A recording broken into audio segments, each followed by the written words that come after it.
KQ on the Avenue is made possible in part with funds from Genesee Valley Council of the Arts Aid to Localities program. We'd like to welcome you to KQ on the Avenue. We'd like to welcome you to KQ on the Avenue. We'd like to welcome you to KQ on the Avenue. We'd like to welcome you to KQ on the Avenue.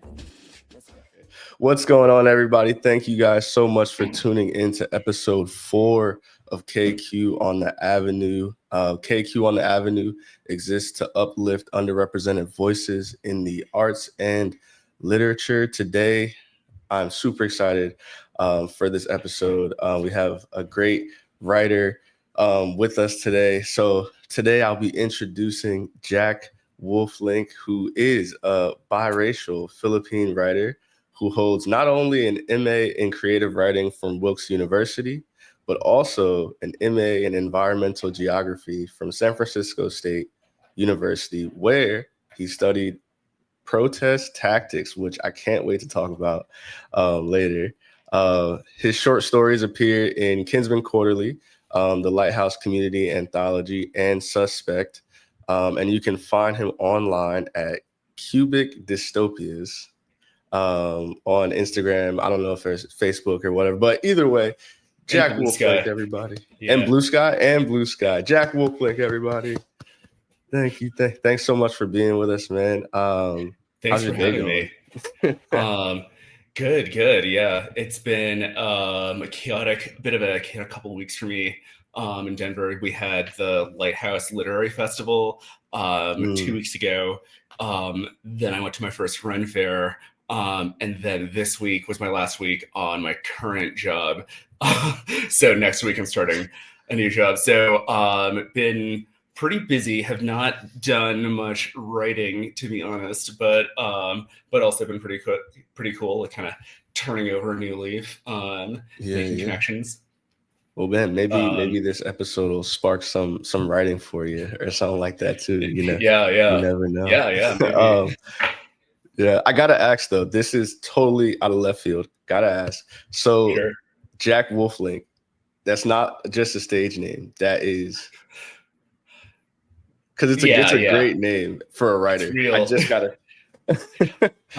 So I took my spouse's name when we married. Okay. So my maiden name, it was actually Jack Swallow. So one can imagine, the early 2000s.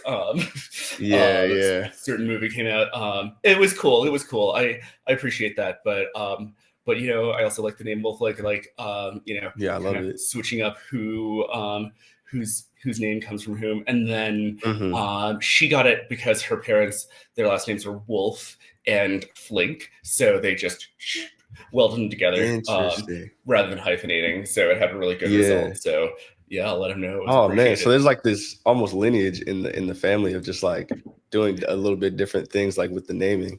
It's funny. It's on their side. There's the lineage of doing things differently. On my side, there's kind of the opposite. Technically, my first name is Louis John, 2 first names. Okay.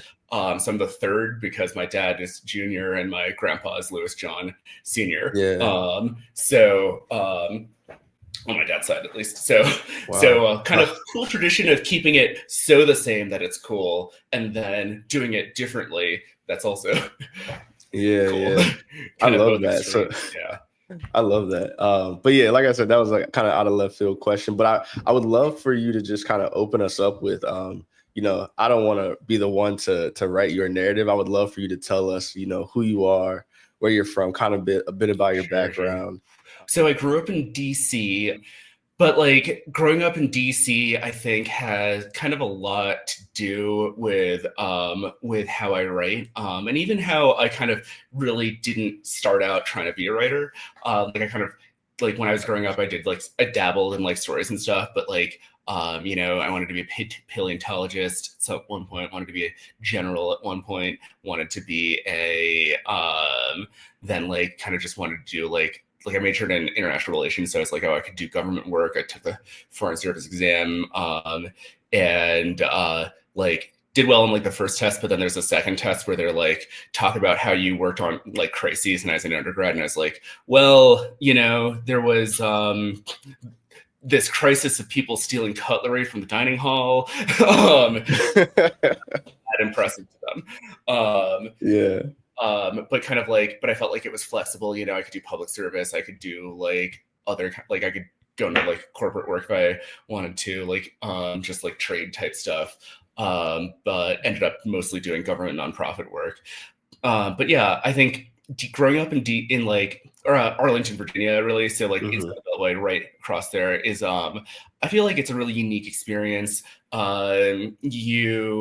It's a lot smaller of a city than it than like it like punches way above its weight above in the culture for obvious reasons. So it's like a pretty small city compared to all that, while still obviously being a pretty big city. Yeah. But so there's lots to explore, and just like free museums, you know, you can't get enough of that, especially like when you're a teenager and like trying to figure out things to do and you don't have any money. Like, you know, there's just this reflex to like check those out, and just having access to all of that culture, all those festivals, all that history, is, I think, like kind of inspired my like curiosity, and kind of like pulled me into just like thinking about like you know, the way the world works and all the different perspectives people have had on that. Yeah.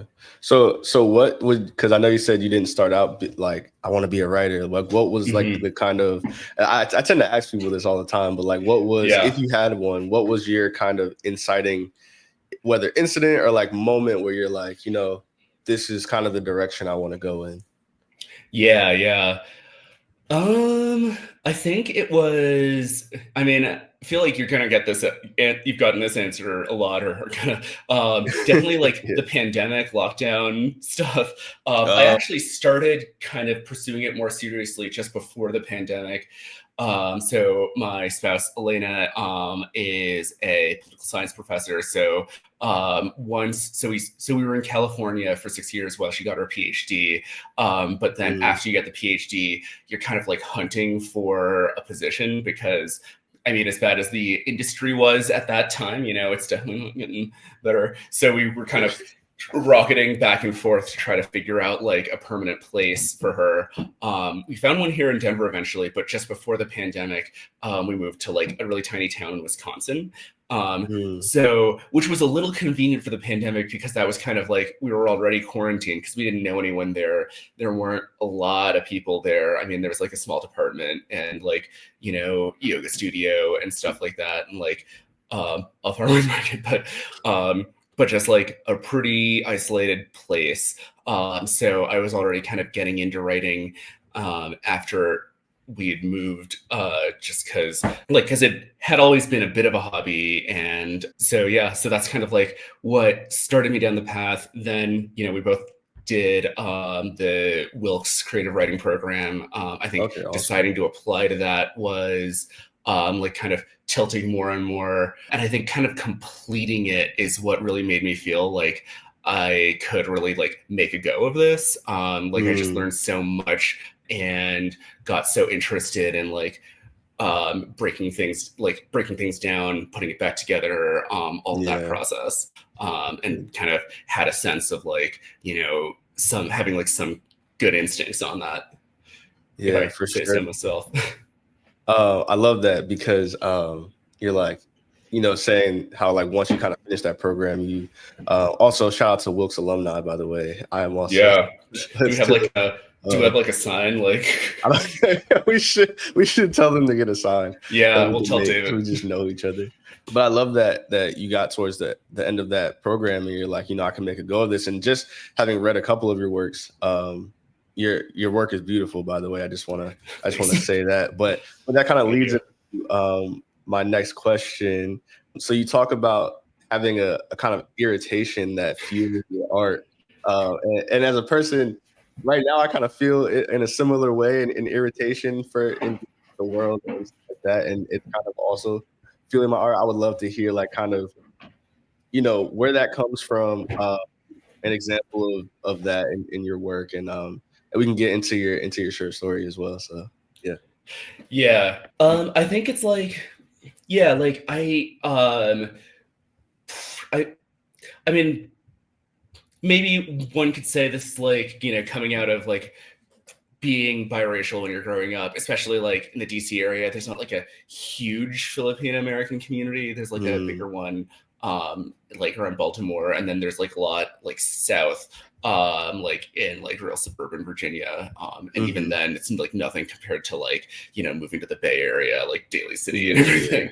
So I guess it's like, you know, it's like, it's kind of like it's like the usual experience of like being like a minority in America, or really like anywhere, of like not seeing yourself represented and everything, except that it's this weird like middle thing where I don't mind, like I didn't mind not being represented like that much as a kid. There were elements of like, you know, not of like, you know, you like struggle with like fitting in and not fitting in, but like you kind of find some people and sometimes you don't find people, and like I don't know if that was like much more or less than like kind of any kid, but like there's like this uncanny valley where I think as like Hollywood, as like the writing industry has become more interested in trying to be representative, there's like no way that anyone can be fully representative. So like I don't mind that they're failing in this space, but it's just sort of like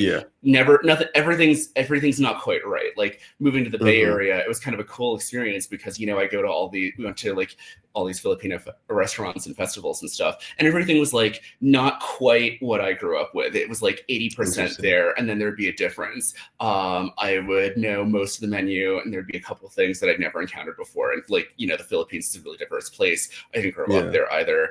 But also, you know, I started abroad in India, and we had on my program like a woman who also like was living in Gujarat until she was 10. We were in South India, so she was also kind of like running into a bunch of things that she had never encountered before, because it's like I think it's larger than China now. Like there's just so much diversity there, and there's always going to be that diversity. So to me, it's less about so to me, it's like I guess maybe the first irritation was less about like whether or not I was represented, but whether or not I was being claimed to be represented, and just being like, no, I'm like, I mean, I appreciate the effort, but it's still not there. And that, so I think like what always drew me to like dabble in writing before was kind of like trying to pull out those like little inconsistencies, like and not in a way that's like, oh, you know, I want my my part of the Philippines to be represented, but more just to like remind people like what you see isn't all the things you're taking in. Like I think you know, the human eye takes in like so much data, and the brain only processes like I think 10% of it. So like what you're seeing is like not what you're seeing, and it never will be. You can try so hard to do that, and you're never going to be able to understand all of your experiences. So it's like that really fuels my writing, is like to try to like work, like as I like wrote more and more, like that's what kind of like drew me into it. Like, you know, trying to remind the reader through the medium of narrative of like the limitations of you know, us as human beings. Yeah. So you're saying that a lot of your irritation was less about whether you were being represented, but how, like, I guess the ways in which, whether they were accurate or not, in that kind of sense. Would you say that? A little bit like accuracy, and a little bit more like I think the claim of accuracy. I remember like in 2010, 2013 with like John Cho really breaking out, and people talking about the you know, oh, like Asian, this is like the first Asian male sex symbol, and weirdly enough, we had it again like 6-ish years later when Henry Golding in Crazy Rich Asians was like put up, and then we had another little mini media cycle of like, oh, he's the first, you know, Asian male sex symbol. And you know, I kind of appreciate that, but it's also kind of like you get jaded kind of seeing that cycle over and over again. Like, okay, you forgot. It's all the same people in the entertainment industry. It's been like 5 years, 10 years. Like, it's not even new people. And so it's less about, so to me, like, that irritation was less about like, you know, whether or not the representation was accurate or not, but more like this like fanfare around it. I always felt like that fanfare was very much for the white gaze and not really for us. Like, oh, when you watch like, you know, like when you watch Crazy Rich Asians and you thirst over like Henry Golding, like that's portrayed as like a favor to you. But like, I think it's dangerous to accept favors that are pressed onto you, and that's where it comes from. Like, I don't mind being like, I mean, I guess I mind being like really egregiously misrepresented. I don't mind like good faith effort not meeting me where I'm at. I do mind people trying to be like,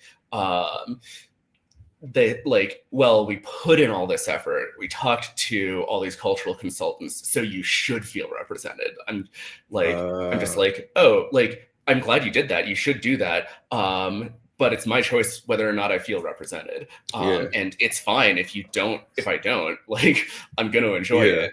But it's that like expectation of gratitude that I think really runs you the wrong way. I love that comment you made about the white gaze. And I think a lot of people from many different cultures, especially in art and literature, like as we continue to put out different work, we have to kind of contend with that, like, who is the audience here? And when we're writing characters and when we're writing people, like we got to think about, you know, who is the audience that is digesting this.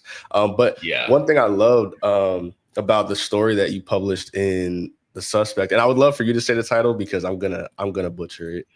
Oh yeah, I should throw in a title explainer too, because I don't really explain that in the piece. I would love, but I would love to get just a little bit into that story, because I love the we talk about like your quote when you're talking about like revealing contradictions. I think that story did such a great job of doing that. But yeah, just kind of talk about how that story came about. I'll put it in a nutshell, since we're not on JRE here. You know, essentially, I was like getting to know a couple people through a friend, and they were talking about like, oh, you know, like, you know, Filipino culture, I think it's interesting, and kind of like, you know, asking me about like, you know, it's been a couple of years now, but like asking me like, you know, a lot of questions about like my experience with it, and like, you know, what does it feel to be like, you know, to like have grown up in like the land of your country's colonizer and stuff.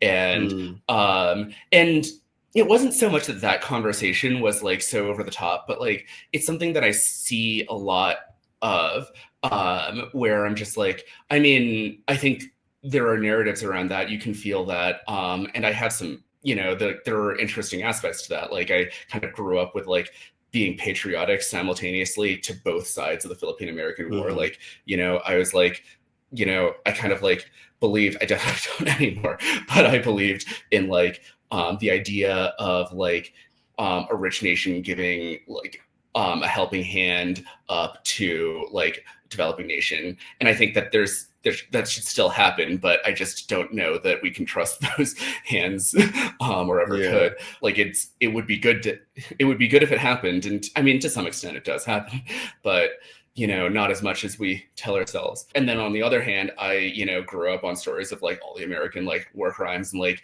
genocidal actions that they took during that. And I mean, I think this kind of like also comes like with being biracial too. Like it's not that I could see both sides, because that implies that I kind of like agreed with the case. And this was like, I think when I was too young to really even, you know, understand like logic or arguments or whatever, but just kind of that I simultaneously identified with both sides. It's kind of like a, you know, superposition of both things simultaneously. Like, it wasn't like I was wrestling with myself. It was just both things happening. I mean, it's easy. It's also easy when you're a kid to just be like, you know, if only everyone could just hold hands, sing Kumbaya.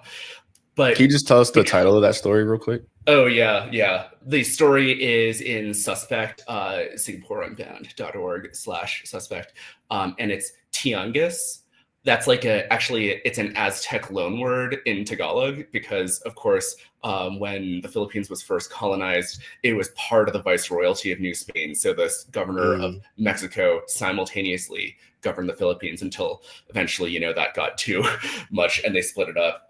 So there was and like the galleons, the Spanish galleons carrying gold, that was Philippine gold, went to Acapulco, overland to Veracruz, back to Spain. So that's why there's like a lot of linguistic contact there. So in Aztec, a tianguis with one G is kind of like a marketplace. In Tagalog, it's usually more spelled tiangay, two G's and an E at the end without the IS. And it's like also kind of a marketplace, but a little bit more of like an eclectic one with like sometimes they're like trinkets and stuff, rather than more of like a meat marketplace so much. I mean, there's lots of varieties. So I kind of combined the spellings because it has this connotation of like purchasing and consumption, but also cross-cultural connection, which I think sets up which is kind of like the guiding principle for the story. Yeah. I one, I love the story, but two, I love the characters that you created in the story. And this isn't really a plug, but I wanted to compare to an author that I really love, who happens to be an Asian author, Shusaku Endo. I don't know if you've ever I haven't read his I work. know. But and it's specifically about the characters, and I kind of and the characters in your story kind of give me the same feelings. And I don't know if you did this intentionally, but there's this way that in the beginning of the story, like you have like Annie, like the mother, right? And you feel all the you kind of feel her pain in a way, right? And so as the reader, I guess my irritation is towards the other women, right? And they're kind of, I'm just like, of course they're doing all the things that I would hate for somebody like to the do. white other moms in that small town. Exactly. But then it's in an interesting way, as you go down the story, you start to kind of like, because Annie starts to play this like joke on them, and you start to kind of like flip like, is she being a little too cruel? Is she like, we don't really know. And so you kind of don't know where to place your irritation at towards the end. And then when the husband comes back and you're just like, man, maybe Annie was wrong. Like, you know what I mean? And it's like, you're kind of like, who is right and who is wrong? And kind of both sides are wrong in a way. And then I think culminating at the end when you realize that like Annie didn't like make like when we talk about that scene where like in America it was almost like they were doing blackface, but they you know what I mean, where it's like, no, she actually had like, it was actually based on something truthful. And then you kind of reconcile her at the end, and I'm like, oh, like you just maybe kind of like start to dislike her, and now you reconcile there. And I was like, the way you just moved just made me attached to the characters was just great. Thank you. Thank you. I appreciate that. I think it's important to generally try not to write story. I mean, there's a role for a different thing, but for me, it's really important to try to not write stories that allow you to like easily slot into any like one position. But also to kind of like give you the tools to do so if you like really identify with like one character or another. Because I think that's what life is. Those are the kinds of choices we're always called to make. Like, I think we are essentially never faced with clear moral choices in our lives. I think we have clear moral choices in our beliefs. I think that there are beliefs that are absolutely wrong. But like how to implement those in a world where you can never fully even know yourself, let alone other people. Like, how do you follow through on those ethics? That's an incredibly difficult thing. And I think that it's like, I think that the vitality of like fiction is in how it reminds us of that, reminds us of like how all of our lives are always filled with these impossible choices. Like, no matter how clear a movement is, no matter how clear a cause is, there's still the question of what you do with those principles. And I think it's fascinating how, like, in history, like, you know, the road to hell is so often paved with the best of intentions. Like, it's a cliche, but we can't seem to escape it. Wow, that was so great. So how do you deal with those tough choices in your own life? I write about them. Yes. Yeah. I think that, like, the piece that Kinsman published, and I'm glad to see it online now because I can share it with people a little more easily too. That's I think much more, that I think is like much more my perspective. I mean, not exactly, but like that was that one very much like Tianguis was very much based around me trying to write more for the reader. I wanted to put the reader in a situation that would give them trouble. And the winnower, so that one is much more about me trying to evoke the feeling that I have as a writer, or at least one of the feelings that I have as a writer. So like the protagonist is a Filipino writer. She's writing something that I intentionally made slightly oriented towards the white gaze. Like she's writing like a modern day Manila set version of like Les Miserables. So like something that is already doing that kind of bridging, already like trying to like fit an Asian narrative to a Western story. But she comes under pressure to do it even more, to like move further in that direction. And she's kind of like struggling with the need to get her story out and like build that bridge, even if it's like more ramshackle, versus trying to stay true to like her culture, her inspirations, her allegiances, I would even say. So that one comes, like, I'd say a little more internally. That's like me trying to communicate what some part of what it feels like for me. Tianguis is very much me trying to put the other guy in a box. Like, I also love the winnower as well, because I actually, when I was reading it, I was like, it had like some horror elements to it. Like, if I, you know what I mean? Because about halfway through the reading it, I was like, no way. Like, it was, I don't want to spoil it for anybody that wants to read it, but I was kind of just like, no, there's no way that happened. And then as you go and you keep reading the story, and you're like, oh, that happened. You know what I mean? So I actually really, really love that story, but I also like horror films, so that's why that kind of like resonated with me. But speaking of just, so we talked about your writing, but also now kind of want to move into your curating. So you were actually able to work with Kinsman on the Winds of Asia project. So I would love to hear just your thoughts. How was that? Not only how was it curating that, but also what that meant to you personally, when it comes to Asian representation in the arts. Yeah, I thought it was a really exciting opportunity, and I'm really grateful to Kinsman for like supporting me in it, and even giving me a lot of like flexibility in like putting everything together, and coming up with like the arrangements and everything.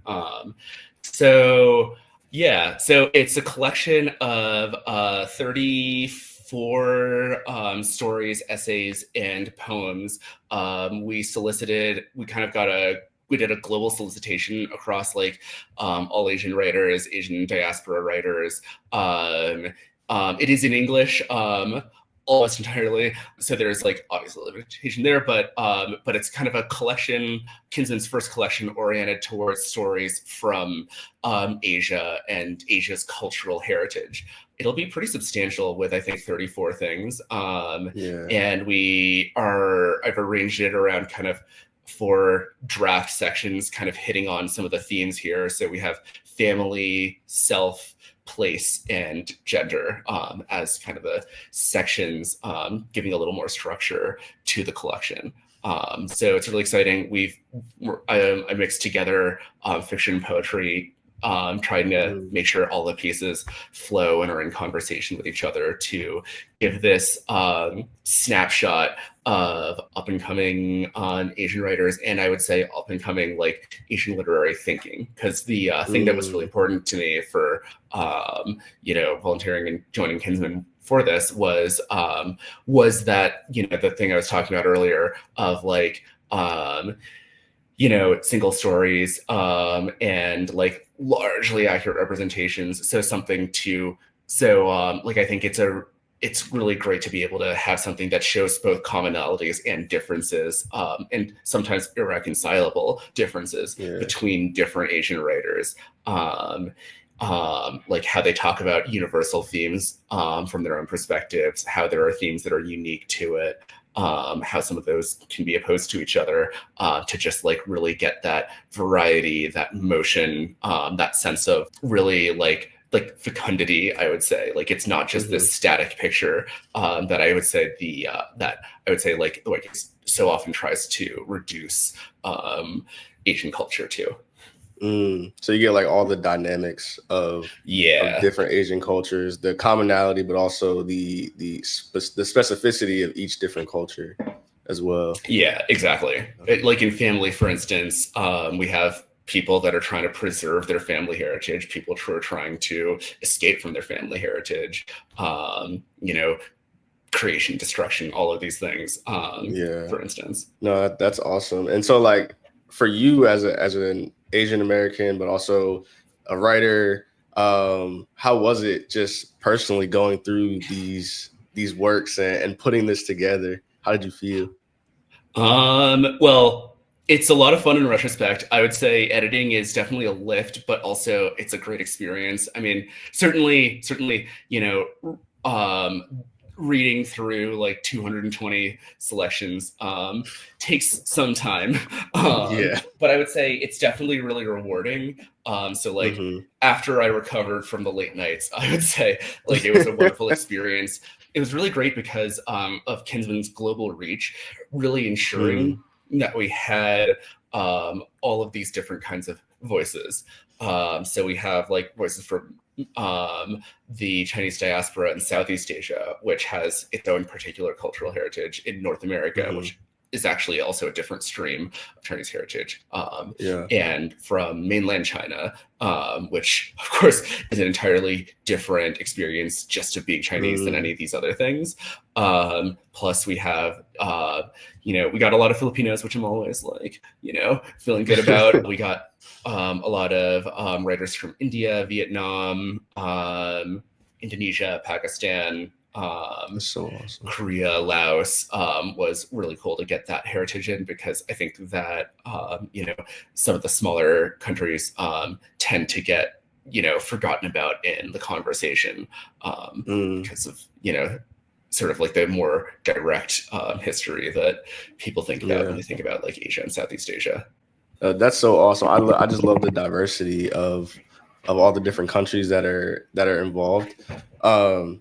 And so, I can only imagine how great of an experience that must have been. And this actually leads me to my next question. When it comes to, especially in publishing, right? When it comes to Asian representation in literary arts, art in general, but also publishing, right? What are some trends that you think are really positive right now that you see in just the way the industry is going? And what are some trends that you think are negative or still need some work, or that we still need to like keep working to create change in? Yeah. I think in terms of like definitely positive, I try to do like a positive, negative, positive. So we're staying upbeat here. I think like the first positive thing is I think that there's much more of a steady flow of content that is that speaks to Asian perspectives. Like I think there's like so for my novel project, I've been trying to make sure I'm really plugged into the state of like literary letters in like the state of Asian American letters. I'd say Asian Western letters. And there's like there's more than one book coming out every year. It's not like this like breaching whale thing where like you get a book and then everything quiets down. Like it's just kind of like a steady flow, and I think that that's what's really vital for living culture, living conversation. Just have that be ongoing. I think that there's still a lot of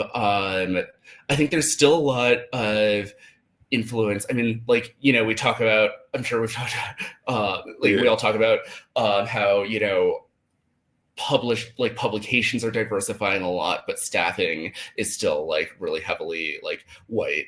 And I think that just like leads to, particular perspectives. It's kind of like inescapable. If you are a white editor, you're never going to not be viewing from that lens. You are always going to be thinking, like you are thinking from your own brain, even if you're trying to think of what this would look like to someone else, it's still coming out of what you enjoy. Like there's only so much you can go against your own grain. And as a result, I would say it's still mostly trying to make Asian experiences legible to white readership.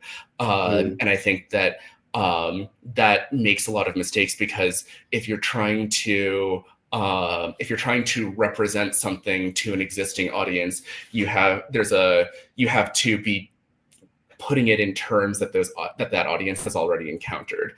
So you can alter that through that work, but it's still limiting. You still are and I think that the thing that I'd really love to see change is, I think that politically the gloss that I see getting put on like Asian writers especially Asian activist writers, is whether they're following the template set out by like the civil rights movement, like Black activism and stuff. And I think that that's all great. I mean, I studied it in my thesis, but I think that there are differences in community perspective, resources, etc. And I think that like a lot of narratives that I see a lot of narratives that kind of try to put the Asian experience into those terms of like racism that's visible as pogroms, which did happen and was terrible, but like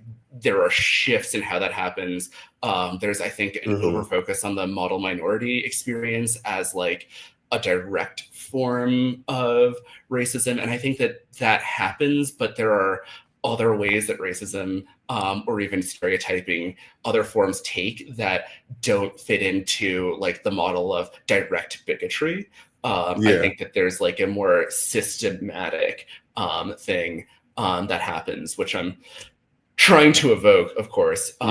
So I think that there's like and I think that mainly happens because white Americans, thankfully, are pretty familiar with like the civil rights movement and like the radical civil rights movement and like Black Lives Matter and everything. Like they are aware of those things, and I think that template has a lot to recommend it, even for Asian communities. But I'd love to see us thinking more along the lines of like what the differences are,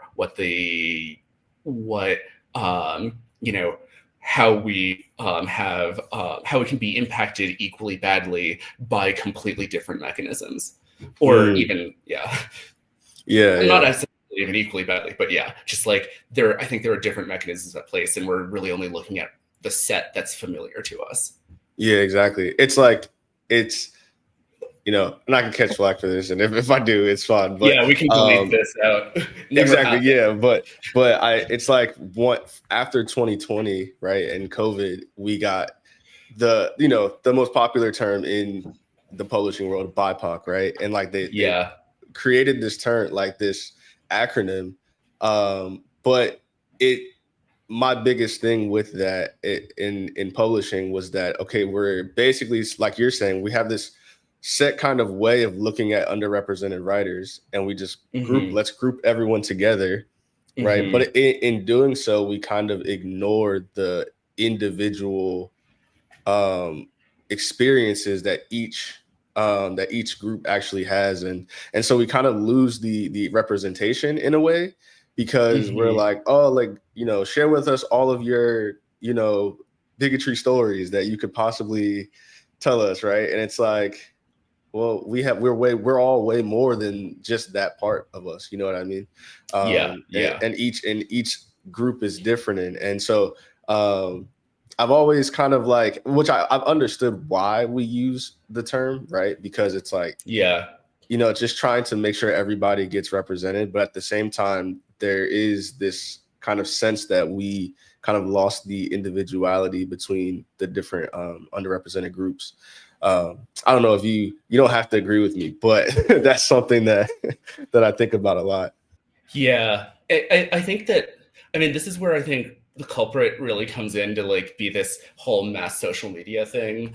Like, in the day we had like online forums and stuff, and blogs and everything, and things could be like connected but also separate. But now like everyone goes to like Twitter or Blue Sky, which is like kind of still culturally like an offshoot of Twitter. I got to get on Blue Sky. I've heard about it so much in the past week, and I'm like, I might need to get on there. It's definitely, it's good to have. I don't know. I mean, I feel like I spent too much time on Twitter before it went to shit. So I don't want to, so try not to spend too much time on Blue Sky either. But like, it's like we used to, I guess here's an analogy. Like, I think before we had town squares, but we also had like pubs and stuff. So like there were larger places where you could come to talk to everyone, but you could also go to your own subgroup, and you could have the conversation that like just, you're all familiar with each other, you all share certain things, and then you can have it out with each other on the things that you disagree about ever so slightly. Like I remember there was like 3 separate online forums specifically for ice chewers.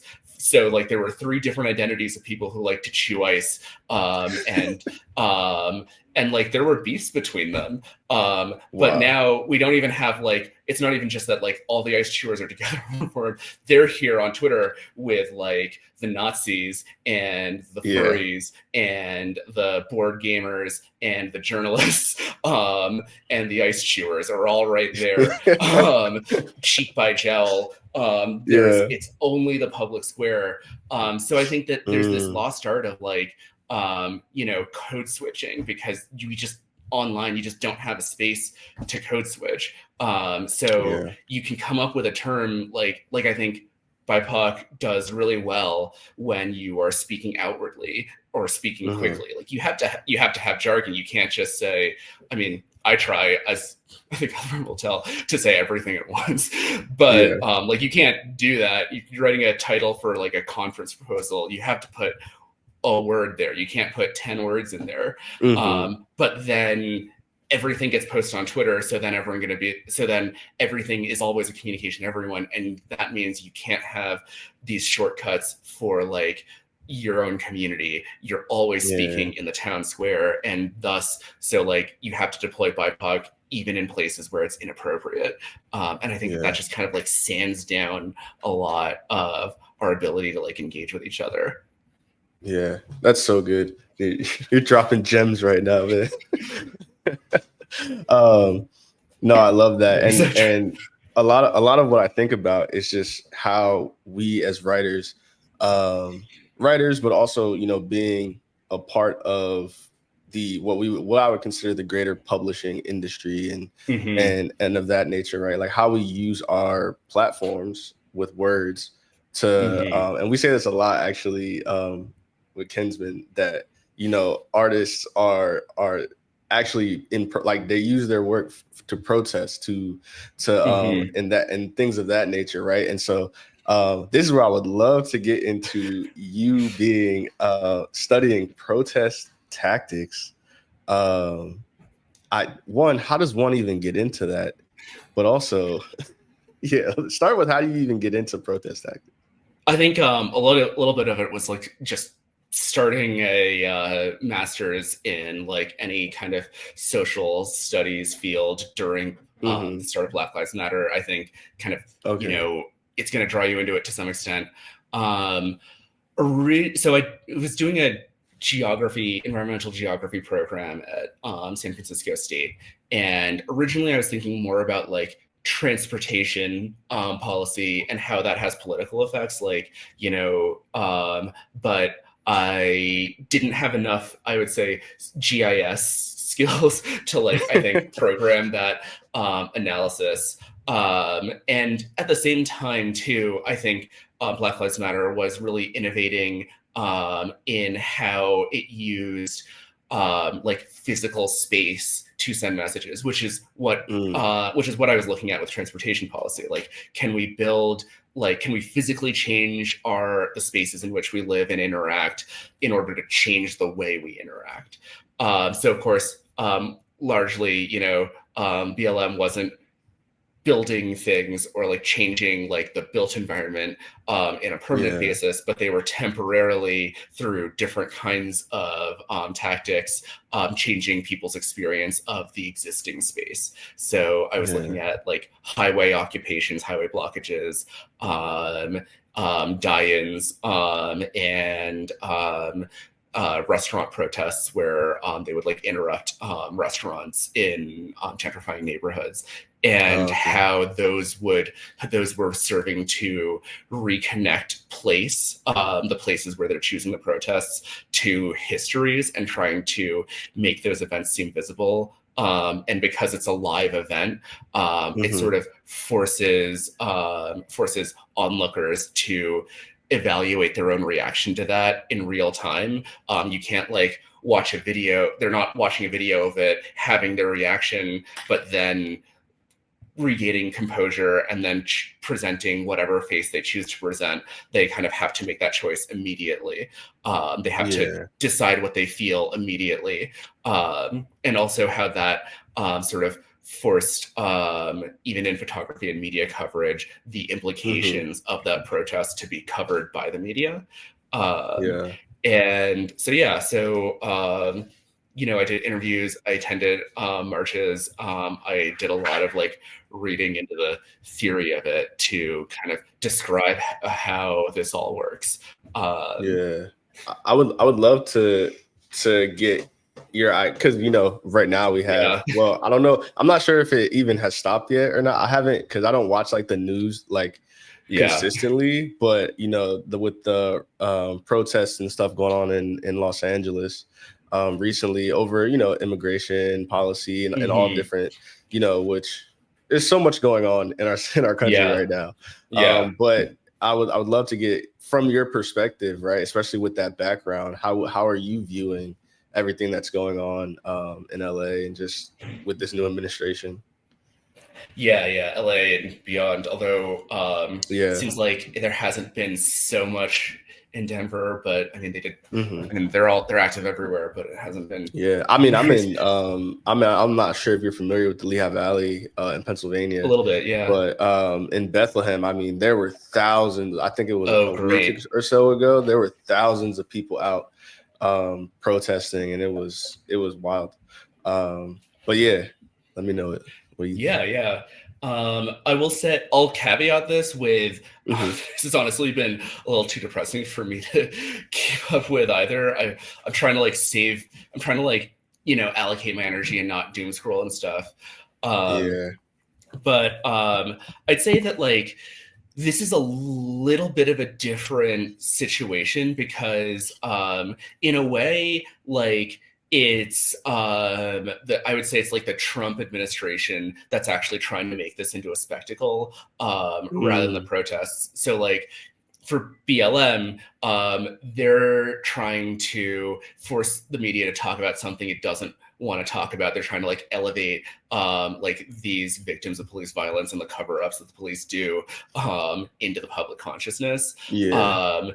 The weird thing is, I think like to put on my like evil villain hat, you know, I think the deportation program would be a lot more effective if it was less theatrical. But instead, you know, they're like making the decision to try to like go into Dodgers Stadium Oh and God. like go into like elementary schools. Like they want the cameras Yeah. on them. So the protests are less like trying to make that visible, because like their entire point of that is making it visible, and more making it clear that that's opposed. And for that, I think there's like a little bit less of a need for the protests to do like any kind of particular narrative, because most of the narrative is being written by the Trump administration, and we're just trying to like, I think it's clear that like most people think this is complete bullshit. Yeah. But everyone is afraid to stand up because everyone because you know, it's like that coordination problem. So so basically just having a lot of people, having like thousands of people in Bethlehem, I was seeing like pictures of rallies in like really small towns, really red spaces, like showing that there are people willing to make themselves seen, make their faces seen, to draw another contrast between what the fascists are doing. That people are willing to, you know, make resistance visible, and that there are a lot of us doing that. That I think is the message being sent. And I mean, I thought he would lose, so I don't want to make predictions, but like but it is really hopeful to see how big that is. Like I think there are more protests happening now than at this point in the first Trump administration, even though they're getting on CNN less. So like that gives me hope. And I think that you know, we're definitely trying to teeth a little bit, but yeah, it's definitely a lot of material for future people to write theses about, hopefully. Oh yeah, for sure. I love that perspective, because I hadn't even thought about that. Like when you were talking about the administration is the one making things, so like trying to like paint a narrative. So it's like the protesters don't have to do a whole lot to make a narrative, because we're just standing up to say we're opposed to the narrative. And it's interesting because after the administration changed, right, we, you know, I guess I saw less protests than I thought I would, right? And so I was kind of just like, you know, where is it? You know what I mean? And I think a lot of people were just kind of defeated, it felt like. Totally. And so then all of a sudden it was just like this rise of just, and I was like, where is this coming from? And you couldn't get away from it. And and then it started with seeing what was going on in LA, and then it started, you know, popping up all over social media. And I was like, oh, this is different, you know. And I love that you ended saying like trying to be hopeful, you know what I mean? I think that's something just in today's time we just need to, you know, obviously protest, but also be hopeful about, try to find the hope going forward, and everything that's going on. And so going from that, talking about being hopeful, as we wind this down a little bit, I would love if you could just give even just like any kind of point as far as when we talk about representation, and we talk about trying to change the world of arts to understand how to, you know, represent different cultures, not only just to represent, but also to do it accurately. I would love it if you had any kind of like advice to just people, whether it be writers, publishers, what they can do to move the needle forward a little bit.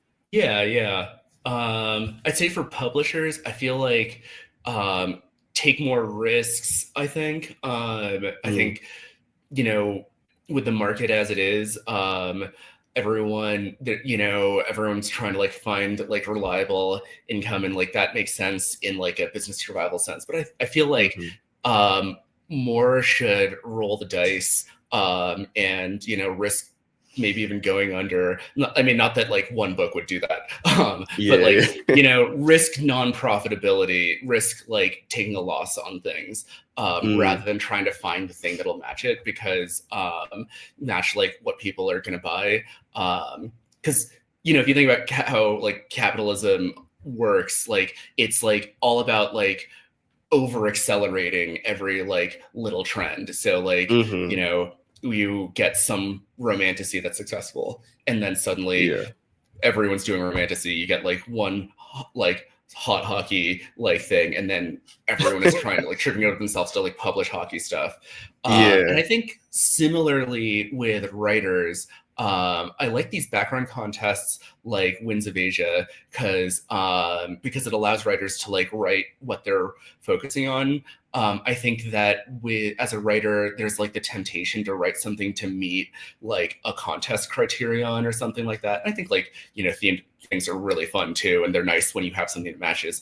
But like, you know, what I try to tell people is if you are writing something fresh in order to like meet a prompt that you wouldn't have written anyway, unless like, you know, you're like, oh my god, that's like the idea that I needed and it's like rolling. But like if you're like trying to like force something to fit a prompt, you're going to be competing with other writers who didn't have to do it, who just had something lying around that fit that prompt. Like I didn't write the winnower for the iridescence campaign. I had the winnower, it fit, I submitted it. So and because I wrote it without any of that external motivation, I made it work on my own terms. And then when those terms matched the terms of the contest, you know, I think I was able to like get it in there. So kind of similarly, like you just have to remember that you're going to be competing against people that like lived and breathed that theme, because there are just so many people out there. So I think, you know, write what you can write